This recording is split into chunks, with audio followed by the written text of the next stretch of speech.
Bismillahirrahmanirrahim. Assalamualaikum warahmatullahi wabarakatuh. Alhamdulillahirabbil alamin. Wassalatu wassalamu ala asrafil anbiya'i wal mursalin sayyidina wa maulana Muhammadin wa ala alihi wa sahbihi wa man tabi'ahu ila yaumiddin. Subhanaka la ilma lana illa ma 'allamtana innaka antal alimul hakim. Rabbi sholli sadri wa yassirli amri wahlul 'uqdatam min lisani yafqahu qawli, amma ba'd. Sahabat RNTV dimanapun berada, cinta merupakan salah satu anugerah besar yang Allah berikan kepada kita. Dengan adanya cinta, maka kedamaian akan begitu kental terasa.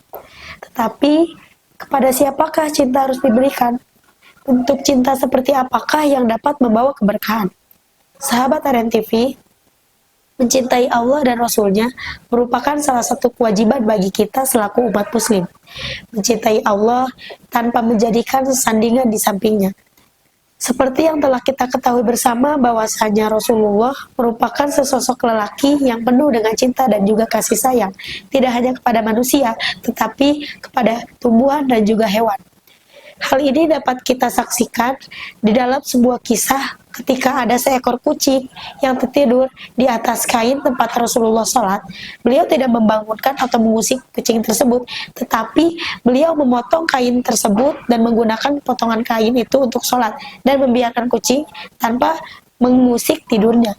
Masya Allah, begitu besar cinta beliau bahkan kepada seekor kucing sekalipun. Cinta beliau kepada umatnya pun tidak kalah besarnya.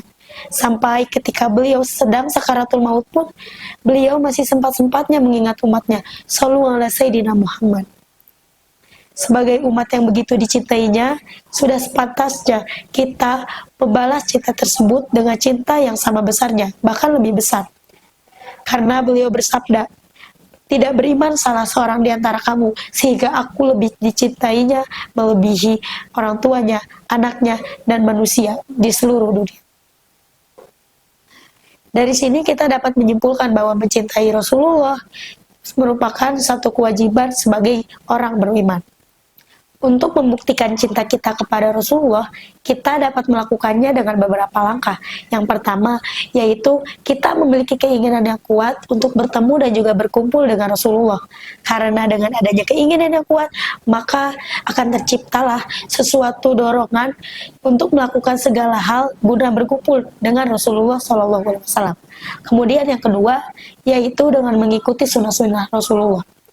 Sunnah Rasulullah merupakan satu hal yang sangat berpengaruh di dalam kehidupan. Sebagaimana sabda beliau ketika terjadi haji wada. Berpegang teguhlah kamu kepada kitabullah dan juga sunnah-sunnah Nabi ketika terjadinya fitnah yang bertebaran. Maka ketika kita telah berpegang teguh kepada sunnah dan juga kitabullah, insya Allah kita tidak akan tersesat di dalam mengarungi kehidupan. Dan juga dengan mengikuti sunnah Rasulullah, kita telah menunjukkan cinta kita kepadanya, karena tidak ada cinta tanpa pembuktian. Man ahabba sunnati, barang siapa yang mencintai sunnahku, faqad uhibbuni, maka ia telah mencintaiku. Wa man uhibbuni, dan barang siapa yang mencintaiku, kana ma'i fil jannati, maka ia akan bersama denganku di surga. Lalu yang ketiga, yaitu dengan bersolawat kepada Rasulullah. Allah berfirman di dalam Quran surah Al-Ahzab ayat 56. Bismillahirrahmanirrahim. Innallaha wal malaikatahu yusholluna 'alan nabi. Ya ayyuhalladzina amanu shollu 'alaihi wa sallimu tasliman. Sesungguhnya Allah dan malaikatnya bersolawat kepada Nabi. Wahai orang-orang yang beriman, bersolawatlah kamu kepadanya dan ucapkanlah salam dengan penuh penghormatan kepadanya. Dari ayat tersebut, Allah memerintahkan kepada kita untuk bersolawat kepada Nabi. Karena bersolawat kepada Nabi-Nya pun tidak ada ruginya. Bahkan dengan bersolawat kepada Nabi, insya Allah kita akan diberi syafaat ketika tidak ada syafaat di hari yaumul kiamat. Karena dengan bersolawat kepada Nabi, kita telah menunjukkan cinta yang baik kepadanya.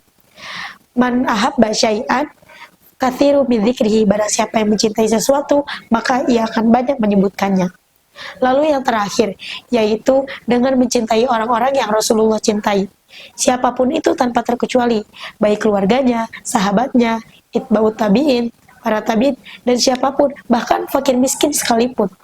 Ketika kita telah mencintai orang-orang yang Rasulullah cintai, maka kita telah mencintai beliau dengan cinta yang tulus dan juga baik. Sahabat RNTV, pada zaman sekarang ini banyak sekali orang-orang yang mengaku mencintai Nabi dengan cinta yang besar. Ketika ditanya apakah dengan cinta yang sangat besar, ia akan menjawab ya. Tetapi beberapa kenyataan begitu memilukan. Hal ini dapat disaksikan ketika ada idolanya yang dihina, ia begitu marah. Ketika ada idolanya yang dicaci maki, ia akan membela sekuat tenaga. Tetapi ketika Rasulullah yang dihina, ketika Rasulullah yang dicaci maki, apa yang ia perbuat? Ia diam 1000 bahasa.